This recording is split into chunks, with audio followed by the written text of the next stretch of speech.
Well, you also tell us in the book that it's not limited to halfway around the world. Venezuela, in our own hemisphere, there still seems to have been an issue about Hugo Chavez in Venezuela and whether he was, the next clarion call for communism and trying to nationalize everything and ruin America's plans there, or what?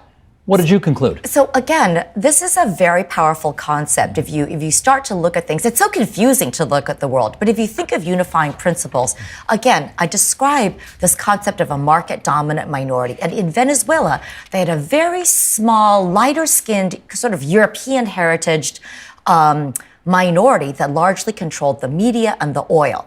So in 1998, this guy that seems crazy, Hugo Chavez, he's an ex-con, former paratrooper, not so educated, horrified the elites.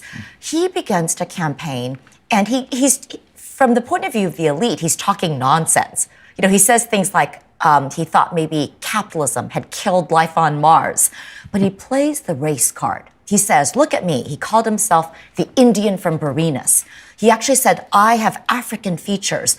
And here's the thing, the country had never really talked about these racial tensions before, but it is in fact the case that despite the economy and most of the power being in the hands of lighter-skinned elite, the majority of the country was indigenous-blooded, had African heritage because there was a long legacy of slavery. And suddenly all these people they buy into his populist appeal. He says, vote for me, I look like you, and they did. And you know what? It wasn't Donald Trump that was the first tweeter-in-chief. Hugo Chavez was. He was the first leader to kind of see the power of talking straight to the people. He had a reality TV show that he conducted while he was president. He would go to a building and say, he would have millions of viewers, and he'd say, expropriate it. And people would love it. It was actually very parallel.